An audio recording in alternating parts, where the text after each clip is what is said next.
If you are unable to scale beyond 6 figures in meta ads, then this video is for you. You will learn how to scale and find consistent winners in this video. My guest is sharing his strategy and ideas that he implemented to unlock that, as well as share the problem he faced to find consistent winners. So let's get into it. Ovidia, tell us who you are, man. Like, I know that you used to be a head of growth of some company before starting the Perfect Gene, which is now like an 8 figure business. But like for people who don't really know you, who's Ovidia? What a simple and complicated question at the same time. Who am I really?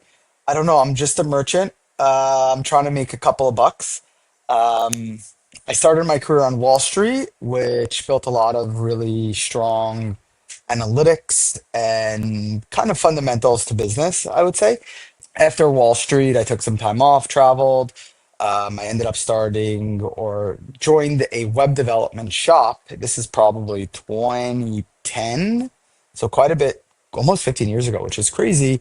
And we were trying to open a venture incubator where we would build websites and manage digital marketing and take a percent of equity in new ecom businesses. So we tried to do that. It was way too early in my career. I didn't know enough about investing. I didn't know enough about e-commerce. I didn't know what makes a successful business. We took a few swings. Can't say it was particularly successful. Um, I don't like failing. I don't really like the whole Silicon Valley fetishization of failure. And then I joined a company called Kidbox, and that was kind of surfing the subscription wave. And it was kids' clothes in a subscription box. A lot of nuances, a lot of reasons why it was more complicated than that, but it doesn't matter. Fundamentally, it was a venture-backed ecom business, raised quite a bit of money, lost quite a bit of money. Building all that stuff, you really learn a lot. You learn about the mechanics. You learn about what's happening under the hood. You learn about how to build things from scratch, which is kind of critical. And I would say the most important part of that experience as it relates to marketing and creative was we had an ad agency doing media buying. The head of the agency came to us and said, "Hey, you guys need more creative. Here's what's working. It's actually these shots that someone named Sandy who was taking pictures in her house with a box open, like very basic, non-branded, like performance creative before performance creative was a thing." And we said, "Dude, you want us to write you a check for 100 or $125,000 for a month of work, just doing media buying, pulling the levers?" We said, "You go hire a graphic designer and you go get a camera and order some of our product and you shoot it for paying you that much money." And there was a little bit of a light bulb moment for all of us because he was like, "Oh, yeah, if I want my clients to be spending money on Facebook, they need to perform. And if they're going to perform, they need good creative. And most places do not know how to make good creative in the style that works." Right. So it was like UGC before UGC was a thing because we were talking like 2017, maybe 2016. We were pretty early to that concept. So it became a creative game. So we realized very quickly that that was the name of the game and we scaled up. That business I left in 2019 and pretty quickly after we started Perfect Gene. And the idea with Perfect Gene was basically run a profitable business from day one. And the way to do that is to understand your unit economics from day one. We knew exactly what our CAC or ROAS targets was for break even. We included every piece of costing pretty much down to the penny. I'm being a little dramatic, but that's pretty true. Whether it was fraud, chargebacks, shipping, logistics. 2, 3 months, the ad engine started working and we've just scaled up from there. No outside investors telling us what to do. That's pretty much how we built it. And along with the unit economics of what we built out of the gate, first thing was creative operations. And all that means is we figured out how to get a shitload of creative. Why did you do that? Why did Grab you? attention. So simple. Grab attention. Grab attention. And I mean, that's like the simplest answer. We also just wanted to be ourselves a little bit. The brand is, we wanted the brand to be a white space. Is this just a way for us to be ourselves, have fun with it? And that was the thesis. If it didn't work, we're going to wrap it up. Just to getting you started, like from 0 to 7 figures, you're roughly in 8 figures, 0 to 7 figures. What were the things that worked out? Was it just like goofy ads and that's it? Great product. Like 1, 2, 3, 4, 5, 6, 7, 8, 9, 10 is great product. It is probably one of the most under talked about and under discussed and under invested in element is if you have a great product that people want, your life gets much, much easier, especially on retention. We had a differentiated product. Stretch jeans were new-ish. It definitely was not something that everyone sold. Now I'd say it's becoming much more standard. My thesis, what I would say is our ads were goofy, they were fun, they were aggressive, they were like guys doing lunges and squats and jump kicks and girlfriends tugging on the side of jeans and whatever. And like that got noticed and it performed pretty well. We didn't have a very specific prescribed set of talking points. We wrote a script, but we let the creators really kind of do their thing, let them kind of talk to it in their own voice, which again at the time was sort of new. Um, and we were And who super was that? disciplined about our CAC targets. And that's really, that really gave us a lens to say this is successful, this is not successful, and that's it. And who was handling that? Was that something that you guys were doing as co-founders? You had an agency handle that? We had an agency thesis. We were working with Adam Lavallo was the founder of the agency, since sold it. Who was working on it at the time? It's like Barry Hott, fantastic advertiser I'm still friends with and we still work with. Dara Denny, fantastic advertiser. They were kind of leading the teams that were running the accounts. So we had like really, really strong advertisers working with us, and that's critical. Let's like move a bit fast. 2024. Then you met another great advertiser, obviously. But when we met, you had a huge issue around creative strategy and creative operation. There were multiple people internally. There were agencies outside. I was coming as media buyer, but then I turned into creative agency as well. Like the whole clusterfuck that happened there. Like what went wrong? What was going wrong in the business? Especially for somebody an 8-figure business that's doing already really well. And what I saw was that like you were roughly spending 6-figure and now you like double, like whatever the amount you were, now you like 5x that or like 3.5x that, if I remember correctly, in the ad spend. And so I want to know like what was holding you back to spend that much to get to the numbers where you need to be. No, it's an interesting and good question because when you look back, you kind of want there to be this simple answer. This was wrong and we fixed it, and now easy living. It's not that simple.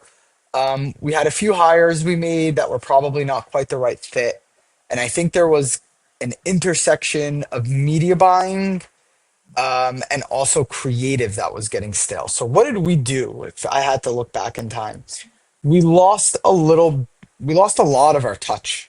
We stopped brainstorming with the creative agencies and really we let them just do their thing because we were focused on managing 15 other things.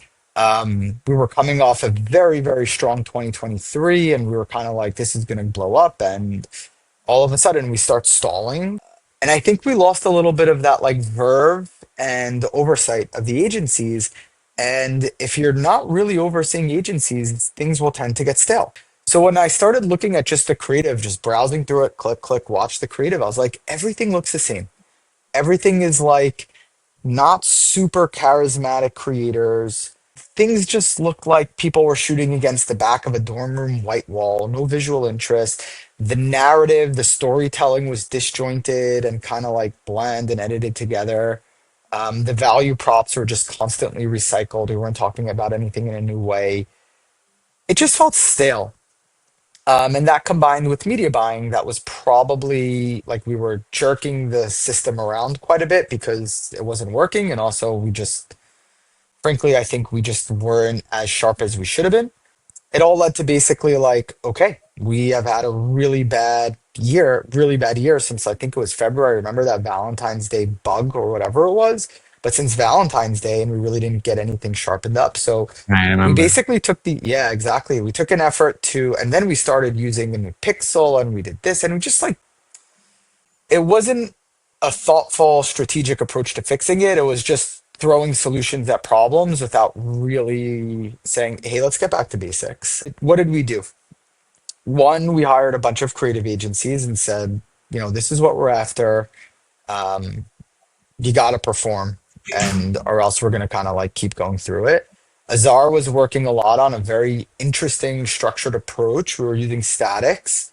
I would say one of the problems we had implementing it was To get the learnings from your process, we would have had to have run a lot of different ads. And the way we were testing required like min spends, and we were just not prepared.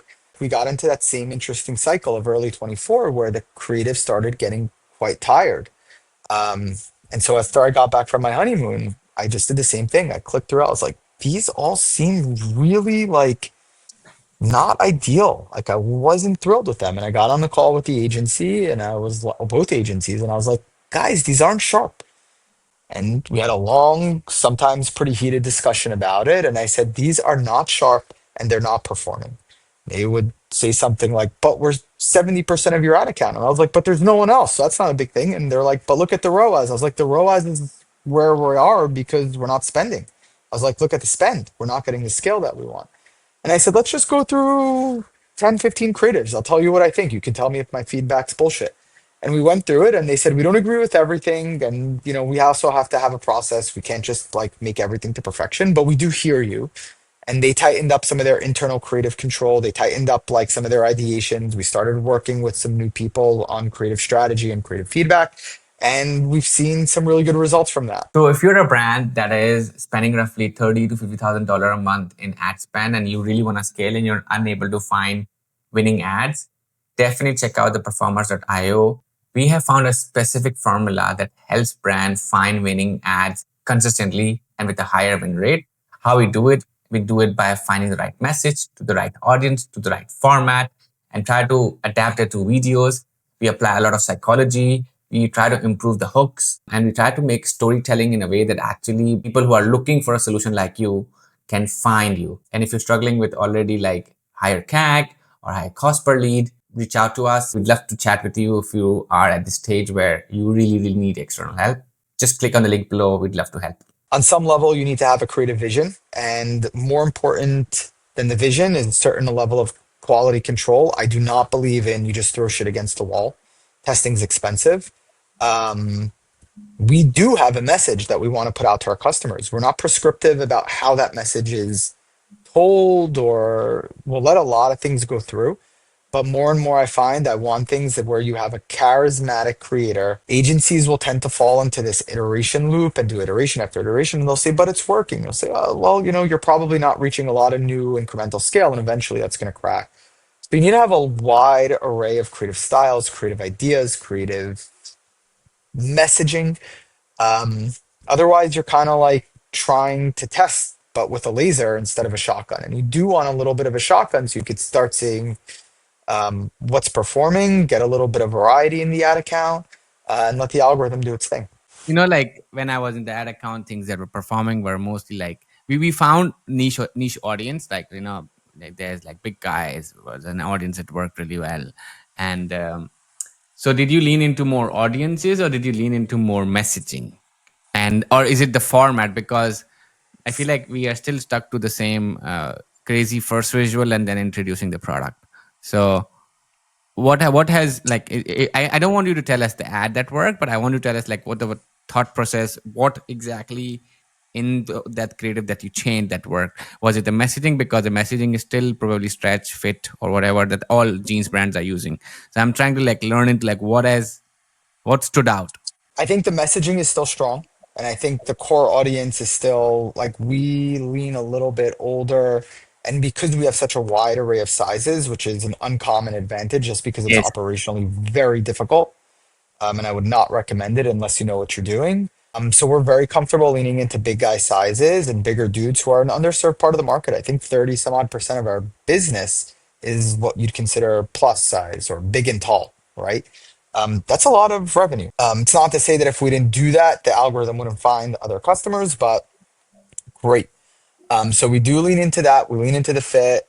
I think we're in a moment where we need to figure out some new interesting angles, and we're working on that with some of the creative agencies. Say like, how else do we talk about stretch of the gene? And like, instead of just throwing classic DR, look, they stretch. We want to start talking more about why stretch is a great function.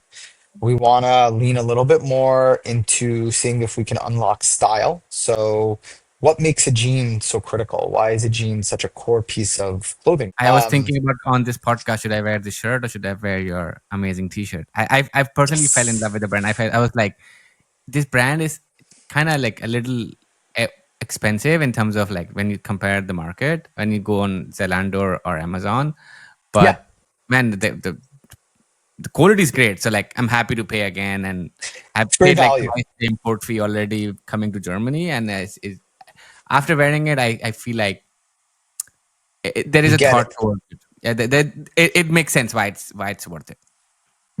And the key is like we've been talking a lot about the advertising, getting a new customer in, but the engine of the business is that when someone gets it, they say, "Wow!" Right? That's what you want, right? And I know other competitors. I buy their product once a year, and I put it on, and I say, "That's a nice pair of jeans," but they're not wow.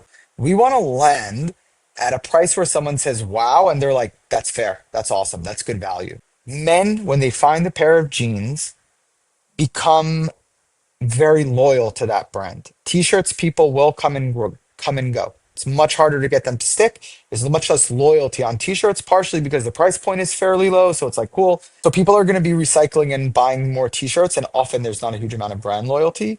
However, jeans there is. Like if you ask most guys, you say, "What jeans do you wear?" There's usually an answer. I have one pair, I have one brand, and I've been wearing it for the past 10 years. That's what we're after. And we're chasing that. So for us, as long as we just want to be in business for 10, 15, 20 years, we'll have a deep group of customers. Let's talk about the media buying actually. So what changes you guys did on media buying that helped you scale? Because I saw there was a 3x growth in the ad spend. We basically consolidated. We were having too many campaigns, too many things going on, too much like stabbing at the algorithm to try to see if anything worked. And at some point, I was like, we just have to go back to what was working super well in 22 and 23. We went back to CBO for the most part, like one or two campaigns. We had a CBO campaign, we had an ASC campaign. And that was pretty much it. And that really helped the account. I think in a sensible way, right? Like when you have six campaigns running, each with a whole bunch of different things, like maybe that works, maybe it doesn't, but in our case, it didn't work. And so consolidation was super helpful. We're still on that program. We've switched now after April, I would say. We're pretty much doing only ASC. We have an ASC testing campaign, we have an ASC cost cap campaign, and we have just like and an ASC for like secondary products like the tees and shorts, which have different kind of ROAS targets. We have some other stuff going on in the account, but those are the prospecting campaigns, like not six prospecting campaigns. We have two really core ones and a third cost cap, which is kind of an interesting strategy just to see if it ever flexes up and flexes down. Um, but that's currently the setup and it's working quite well. We want to make sure the customer experience is right. We're really focused on making sure we really optimize the business to the second purchase, which is really I, critical because you need to get the retention side of it locked in. I want to go back to creative. Marketers really care about like, formats and how you present things and the hooks. And like now that you've run so much of money on ad spend, like what has stood out to you? There's like we are still not, like we're talking about it, but we are really not talking about those things. In a million ways, those things are head fakes. I think it comes down to narrative tightness. It comes down to copywriting. And I don't necessarily mean in wording. I mean, it means in scripting and it means charisma. It means in like, is the person you are, do you want to watch this person? Obviously, in meta, everything is weird and there are exceptions, but is this ad compelling? Like, is this going to force someone to act? Is it selling? Anyone who's thinking about, hey, I actually am care and want some intention, and I want someone who shows that they put care into their product, I would say generally is not going to be the answer. And it's the same thing in creative when you're watching it, and it's like great for work from home, and it's someone obviously not working from home, right? Like this dude's not sitting in front of a computer or working from home because the whole framing of it isn't believable. He's sitting at a kitchen table going like, you know, like, so I don't know. Like, I'm not saying any of those are deal breakers, but overall, the thesis is that if it's a little tighter, doesn't have to be beautiful by any stretch, but if it looks like there was care put into the ad and attention to detail, and you're not just trying to throw slop at the wall, um, you're generally going to give yourself better odds. And that's I kind think of, one of the things that we think about.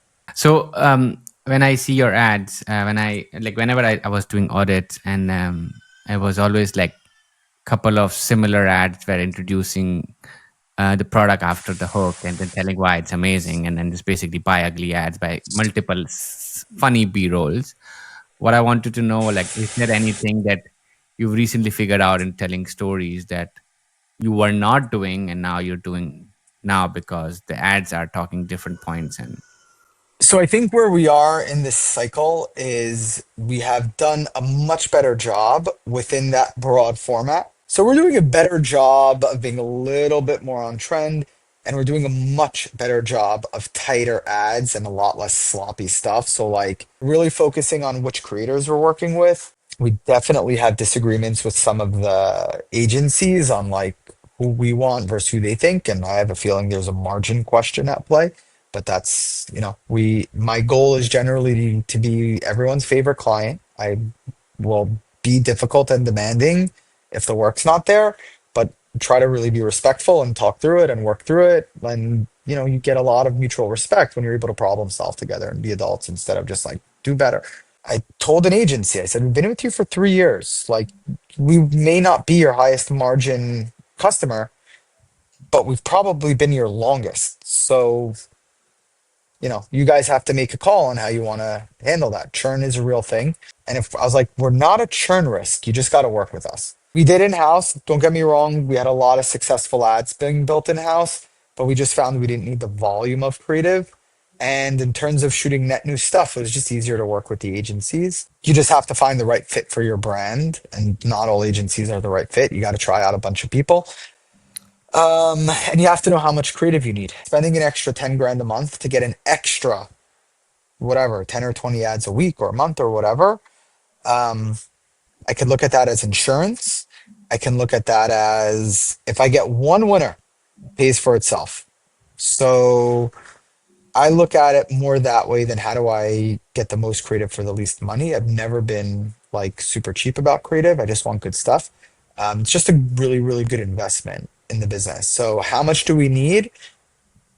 Depends on performance, depends on scale, but I always want to have a bit too much. there was a term 2025, there will be the year of creative volume. For me, creative volume backfired because I gave you so much, and you're like, Azar, pick a variation, don't go with all of them. I think with our new ASC structure, we're actually much more able to test a huge amount of creative and recycle stuff, by the way. Like, we're starting to just go like, let's go back to 2022 and just launch some new shit.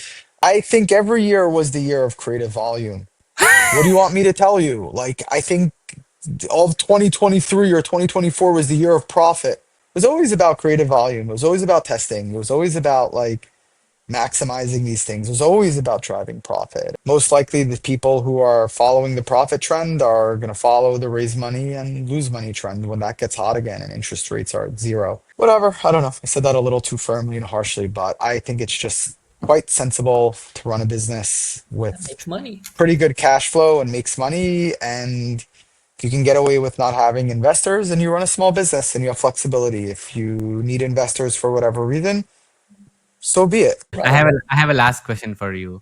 The Go cost ahead. is rising for Meta, and I feel like the answer that I think you would be giving is basically second purchase. So you're optimizing for second purchase, and that's how you're battling it. But like, since there's more competition, there is more CPMs are getting higher. According to Meta, CPC is down, but like, we know where those CPCs go. So like, I want to know, like, do you doing anything to actually bring the cost down, or you're just like, okay, I'm just gonna optimize for second purchase? We optimize the business for second purchase. For Meta, we still focus on first order, break even, or profitability. What are we doing? We're investing marketing in other channels. We're trying to be sensible marketers. We are not chasing growth at all costs. We're chasing sensible, profitable growth, which very much informs our decision making. But 100%, we're trying to do better. We're trying to like try new types of creative. We have to reach new audiences. We kind of understand that. Every man in America might be a gene buyer, but not every man in America is going to be our gene buyer. And so we need to speak to them potentially a little differently. So we're trying things that are out of our comfort zone try to do as many of the right tactical things to get meta working as possible. You don't want to be running meta like you feel like you're putting your fingers in them. You want to feel like you're in control of it. It's predictable. You understand it. When you do X, you expect to see Y, versus like kind of chaotically just like, it's not working. Do this, do that, whatever. So we're trying to be in control of the business, so to speak. I think that's the best way to put it. And we want to know that when we do things, they have an impact and we can understand that impact. Makes sense. Thank you so much, Ovidia.